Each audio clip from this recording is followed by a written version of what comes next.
기도합니다. 아멘. 할렐루야. 반갑습니다. 우리 서로 다 같이 인사하겠습니다. 주님이 자리에 계십니다. 주님이 자리에 계십니다. 성령하겠습니다. 오늘 좋은 일이 일어납니다. 오늘 좋은 일이 일어납니다.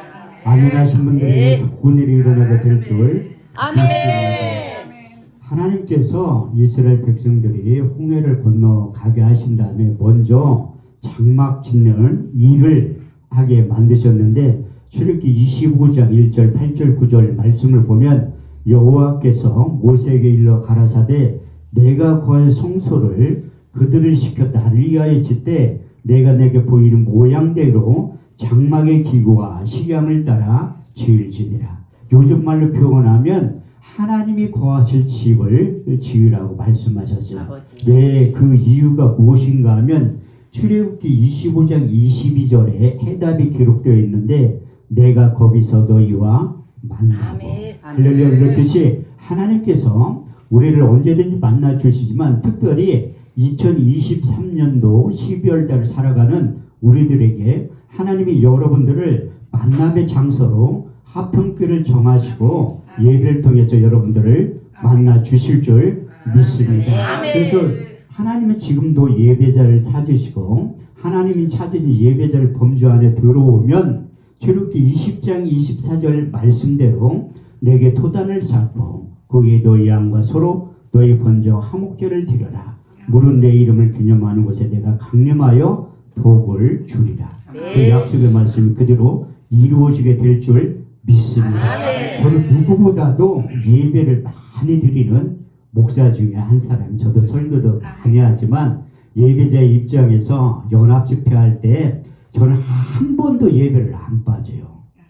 그 한 주간 집회를 할 때 월요일날 저녁 때부터 시작해서 목요일날 저녁 예배 끝날 때까지 예배 한 번도 안 빠지는데, 제가 9월 달에 요 가까운 남경산 기도원에서 주간 집회를 했는데 그 9번 설교를 했는데 원목 목사님이 설교에도 은혜가 됐지만 어떻게 강사 목사님 찬양 시작하기 10분 전에 나와서 기도하고 있는 모습에 대해서 그런 강사는 처음 봤다고 하더라고요. 왜냐하면 우리가 많은 목사님들을 통해서 예배에 있게 하지만 그 예배를 등한시 할 때도 참 많이 있어요. 저는 누가 강사를 쓰든지 이 말씀의 근거에서 예배자의 입장에서 앉아 있는데, 데살로니가전서 2장 13절 말씀을 보면 우리가 하나님의 말씀을 받을 때에 사람의 말로 받지 아니하고 하나님의 말씀으로 받음이니 진실로 그러하다.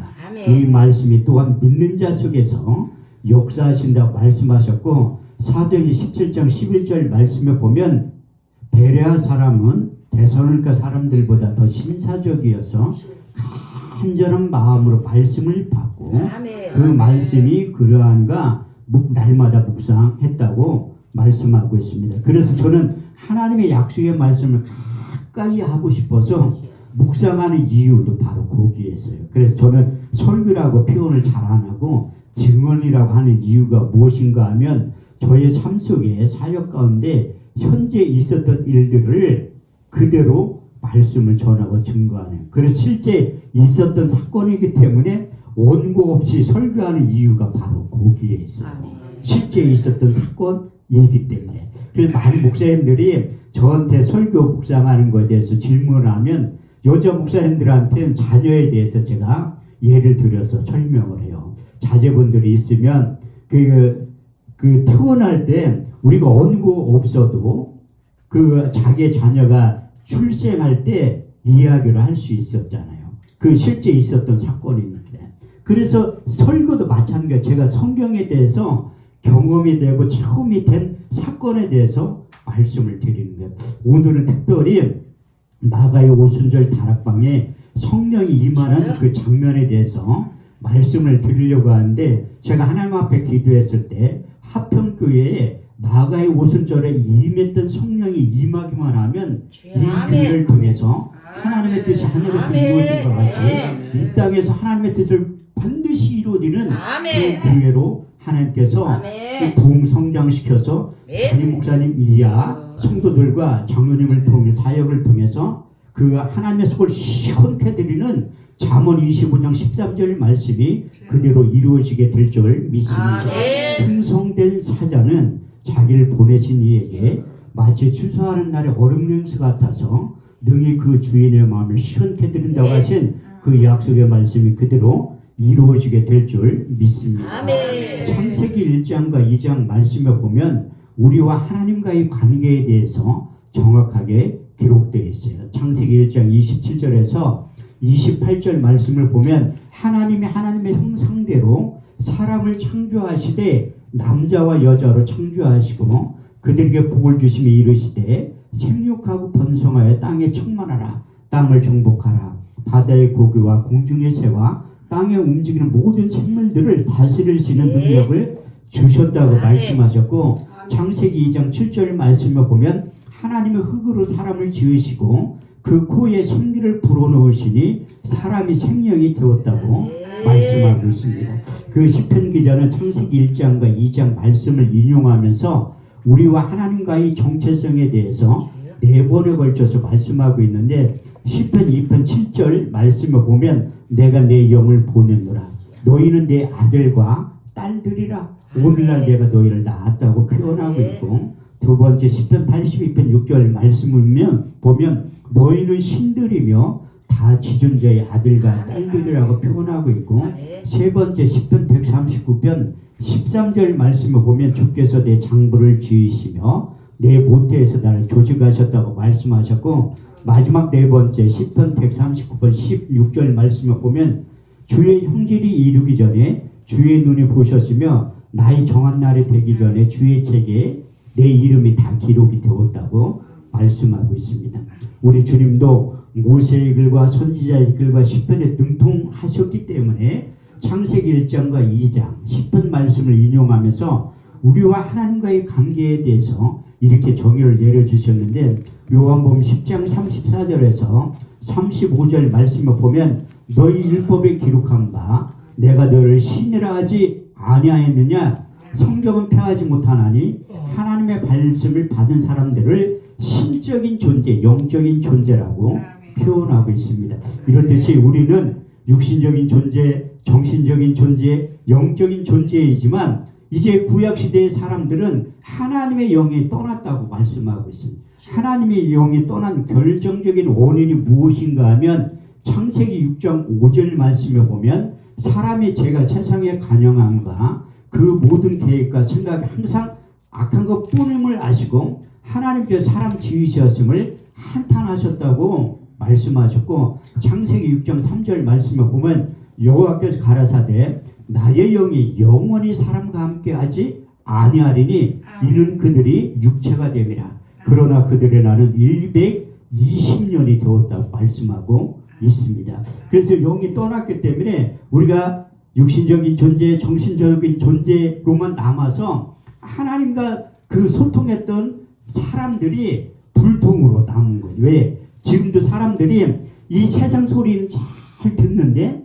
영의 소리, 하나님의 음성은 들리지 않는 거예요. 그래서 설교도 하나님의 말씀만 전하면 잘 안 들으려고 하고 또 세상 소리 다 전하면 잘 들으려고 해요. 저는 한 번도 20년 동안 설교하면서 철학자에게 한 적이 없어요. 왜? 하나님이 보내시니는 하나님의 말씀을 안 하니 하나님이 성령을 한량없이 부어주신 바 약속하셨지. 그래서 이 강단에 서서 세상에 얘기하면 성령이 역사를 안 한다니까요. 그래서 하나님께서 이 소통이 안 되니까 곧 내가 나의 법을 너희 속에 두고 그 마음에 기록하여 너희는 내 백성이 되고 나는 너희 하나님이 되기 위해서 성령을 보내주시마 선지자를 통해서 말씀하셨어요. 그 대표적인 선지자가 사도가 누구인가 하면 그 신약 시대도 많은 선지자를 통해서 사도들 통해 말씀하셨지만 이사야 선지자를 통해서 이사야 32장 15절 말씀을 보면 마침내 성령을 위에서부터 너에게 부어주시마 약속하셨고 여러분들이 잘 알고 있는 요엘 선지자를 통해서 요엘서 2장 28절에 29절 말씀을 보면 그 후에 내가 내 영을 남종과 여종들에게 부어주리니 너희 자녀들은 장래일을 말할 것이요 너희 젊은이는 한 상을 보고 너희 늙은이들은 꿈을 꾸게 될 것이다. 이렇게 말씀하셨고 우리 주님께서도 생전에 마지막 고별 설교 내용 가운데 4번에 걸쳐서 성령에 대해서 언급하신 것. 첫 번째 요한복음 14장 16절에 18절 말씀을 보면 내가 아버지께 구하겠으니 그가 또 다른 보혜사를 너에게 주사 영원토록 너희와 함께 있게 하시리니 저는 진리의 영이라. 이 세상은 능히 저를 받지 못하나니 이를 보지도 못하고 알지도 못함이라. 그러나 너희는 저를 아나니 저는 너희와 함께 거하시며 또 너희 속에 계시겠습니다. 내가 너희를 그와 같이 버려두지 않고 너에게 오겠다고 말씀하셨고, 두 번째 요한복음 14장 26절 말씀을 통해서 보혜사 곧 아버지께로부터 너에게 보내실 성령 그가 너희가 모든 것을 가르치시고 내가 말한 모든 것을 생각나게 할 것이라.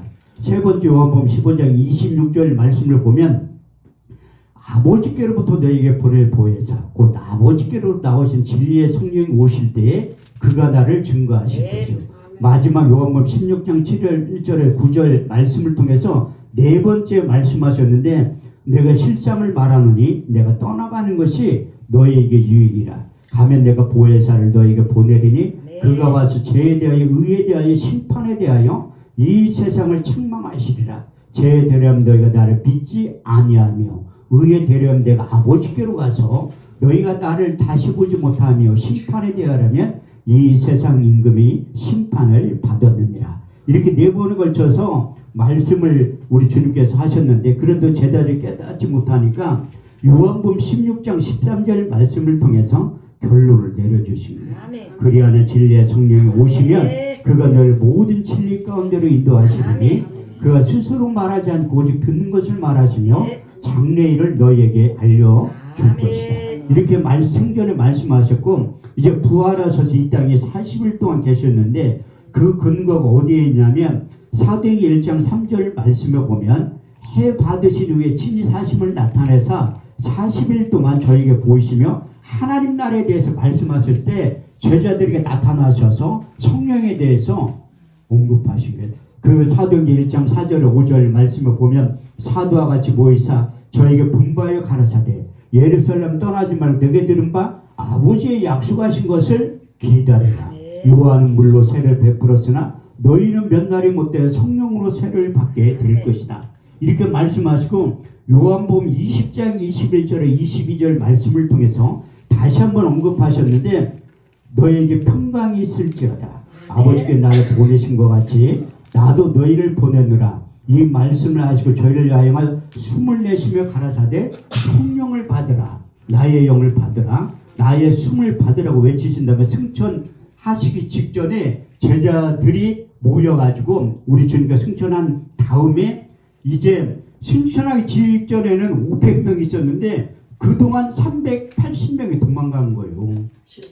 우리 주님의 말씀을 들었는데도 이제 너희가 마음을 같이 전혀 기대에 힘쓸 때 성령이 임한다고 얘기했는데 잠깐 들었는데 그 3분의 2 이상이 도망가고 120명 사람들이 모여서 마음을 같이 전혀 기대에 힘쓸 때 오늘 본문 말씀대로 성령이 임하는 장면이 기록되고 오순절 날이 이미 이름에 저희가 다 같이 한 곳에 모였더니 고련히 하늘로부터 급하고 강한 바람 같은 소리가 있어 저희 앉은 온 집에 가득하며 불의 같이 갈라지는 것이 저에게 보여 각 사람 위에 임하여 있더니 저희가 다 성령의 충만을 받고 성령이 말하게 하심을 따라 다른 언어로 말하기 시작하니라.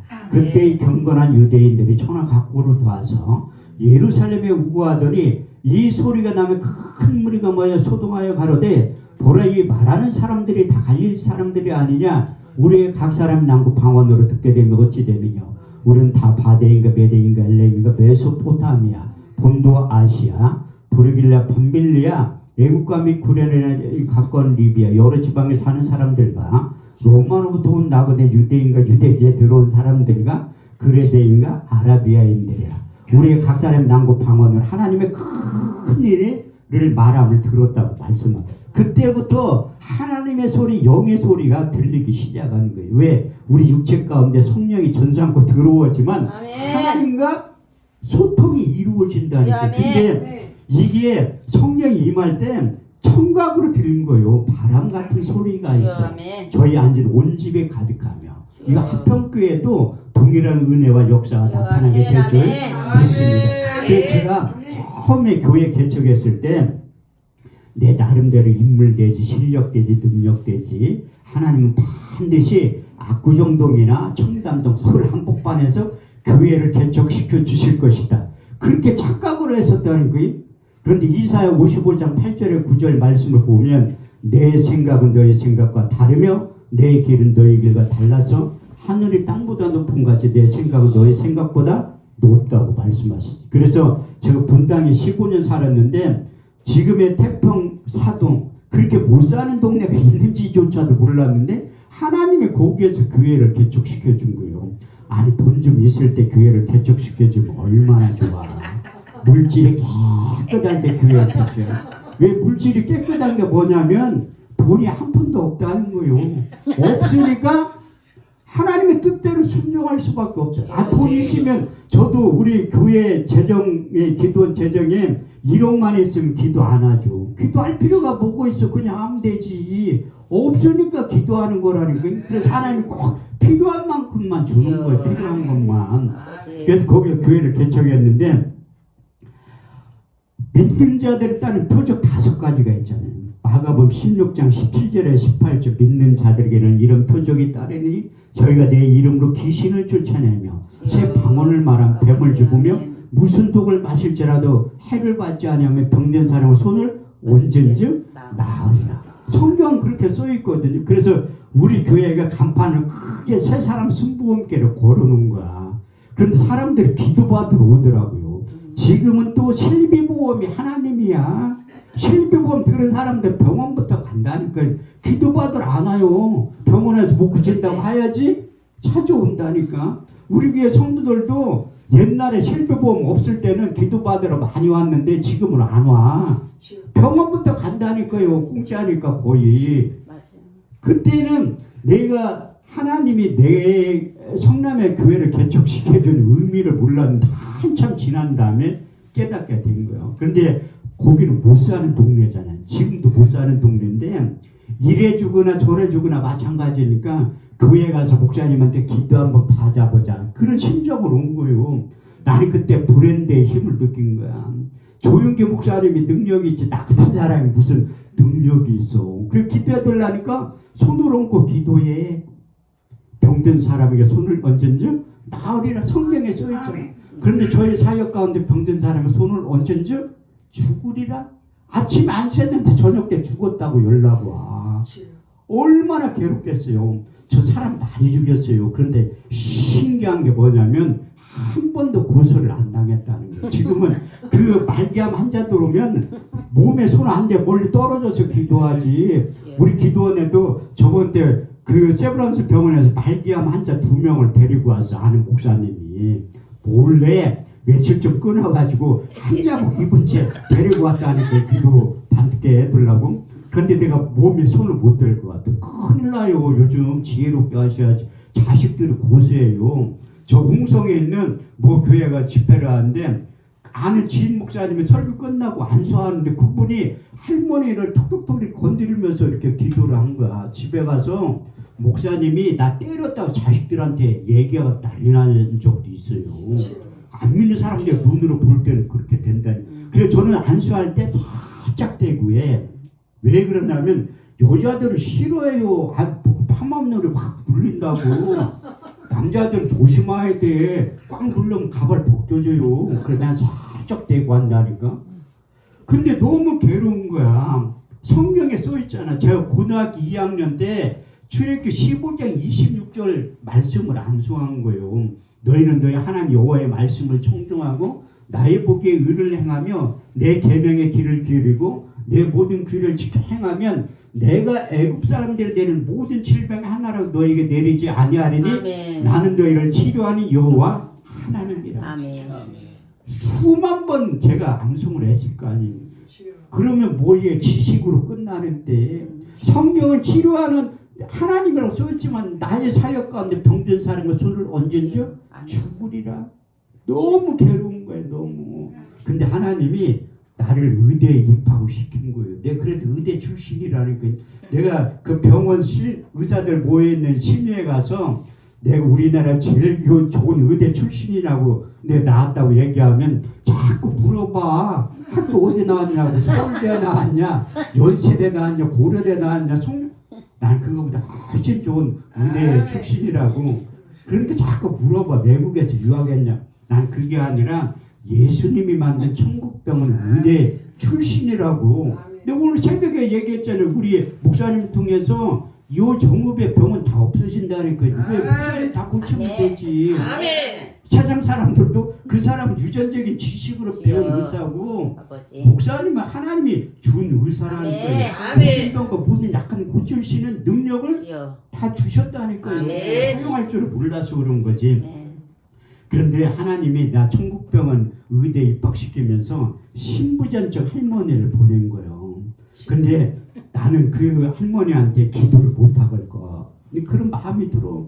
아니 기도만 하면 죽는데 오랜만에 새신자가 왔는데 기도해서 죽으면 어떡해. 그래가지고 멀리 떨어져갖고 할머니 기도해달라는데 못하는 거야. 그래서 자기가 투석을 받으러 간대. 일주일에 3번씩. 그럼 어디로 가냐니까 개포동으로 간다니. 그럼 내가 모셔다 드린다고 했거든요. 새벽 예배 끝나면 오세요. 내가 모셔다 드릴게. 아니 목사님 바쁜데 자기를 어떻게 태워다 주니. 나 하나도 안 바쁘다고. 신방을 가고 싶어도 신방 받을 사람이 있어야지. 우리 집사람하고 딸밖에 없는데 그때는. 그래가지고 내가 그 할머니를 모시고 지금도 투석 받으려면 3시간 반에서 4시간 걸려요. 그래서 일주일에 3번씩 모시고 가면 초라한 내 모습을 본 거야. 난 순복음교회 목사의 자존감이 있는데 한 번도 병자를 고친 적이 있어야지. 그래서 성경을 새롭게 읽기 시작한 거예요. 마태복음 4장 23절에 24절 말씀을 보니까 우리 예수님께서 3대 사역이 기록돼. 가르치고 고치시고 전파하시는 거예요. 예수께서 온 갈릴리에 두루 다니사 저희 해당에 천국복음 전파하세 백성 중에 모든 병과 모든 약한 것을 고치셨으니 그의 소문이 온 수라에 포진지라. 백성들 모든 알련자 곧 각색병과 고통에 걸린 자 간질환 자 중풍병자를 거기서 다 고치셨다고 말씀하셨습니다. 더 성경을 읽다 보니까 마태복음 8장 17절에 18절 말씀을 보면 예수께서 말씀을 더러운 귀신을 쫓아내며 모든 병과 모든 약한 고치셨으니 이는 선지자 이사야로 하신 말씀에 우리의 연약한 친히 담당하시고 병을 짊어지셨다함을 이루려 하시는 그 이사야 선지자의 말씀을 읽어보니까 이사야 53장 1절에서 6절 말씀대로 그 사역이 이루어졌더라고요. 우리의 전한 것을 누가 믿었느뇨? 여호와의 팔이 네게 나타났뇨? 그는 주 앞에서 자라나기를 연한 순 같고 마른 땅을 낳은 줄기 같아서 고운 모양도 없고 풍채도 없은즉 우리 보기에 흠모할 만한 아름다운 곳이 없도다. 그는 멸시를 받아 사람에게 싫어함을 받았으며 간구를 많이 겪었으며 질구를 아는 자라. 마치 얼굴을 가리고 사람을 바라보지 않음을 받는 자 같아서 멸시를 당하였고 우리도 그를 귀히 여기지 아니하였더라. 그는 실로 우리의 질구를 짓고 우리의 슬픔을 당하였거늘 우리는 생각하기를 그는 징벌을 받아서 하나님께 맞으면 고난을 당한다 하였습니다. 그가 찔림은 우리의 허물을 인하며 그가 상함은 우리의 죄악을 인하니라. 그가 징계를 받음으로 우리가 평을 누리고 그가 채찍에 맞음으로 우리가 나음을 입었도다. 그래서 이제 복음서를 다 읽고 신약을 다 읽은 다음에 구약을 읽다 보니까 성경에 저자 성령 하나님께서 내 육의 신비에 새겨주신 말씀이 있습니다. 잠언 4장 20절에서 22절. 내 아들아 내 말에 주의하며 내게 이르는 것에 내 귀를 기울이라. 너는 그것을 내 눈에서 떠나지 말며 내 마음속에 지켜라. 그것을 얻는 자에게 생명이 되며 온 육체의 건강이 됨이니라. 그 건강의 히브리 원문에 보면 하나님의 말씀이 약의 역할을 한다는 거예요. 그래서 시편 107편 20절에 21절 말씀을 보면 저가 그 말씀을 보내어 저희를 고치사 이경에서 건져 내시는도다. 주의 인자하신가 인생에 행하신 기이한 일들을 인하여 주를 찬송하게 될 것이라. 그 약속의 말씀 비밀을 깨는 하나님의 말씀이 약의 역할을 하는구나. 그래서 담대하게 환자들 오면 기도했는데 살아나면 얼마나 좋아. 죽고 그런데 며칠 더 살더라고. 살기는. 그래서 계속 기도했는데 내가 하나님한테 기도한 거예요. 하나님다. 여기에서는 너무나 목회를 못하고 힘드니까 서울로만 보내주세요. 서울로만. 8년 만에 응답 받았다니까요. 8년 만에. 왜? 응답이 너무 없으면 청담동 압구정동 아니더라도 좀 약한 데라도 서울에서만 목회해달라니까 그건 응답이 떨어진 거야. 8년 만에. 근데 교회 이전하는 방법이 두 가지가 있어요. 교회가 부흥돼서 이전하든지 아니면 교회 보증금 다 까먹고 길거리로 나앉게 생기든지. 제가 전자임 얼마나 좋아. 교회 부흥돼서 이사가면 보증금 다 까먹고 길거리로 나앉게 생긴 거예요. 길거리로. 제가 성남에 개척했을 때 우리 딸 때문에 너무 아빠 우리는 언제까지 이렇게 살 거야. 집도 없는 데서 언제까지 이렇게 살 거야. 걱정하지 마. 목사의 자녀는 하나님 책임져. 제가 새벽 예배 끝나면 커피포트에 물 끓이는 거요. 고생 안 해본 목사님들을 모른다니까. 뜨거운 물 왜 안 나오지? 나오지. 가스비가 끊겼으니까 안 나오는 거지. 그래서 야 머리 좀 저녁 때 좀 감고 왜 아침에 기집애를 안 된대. 머리가 붕 떠가지고 아침에 감아야지.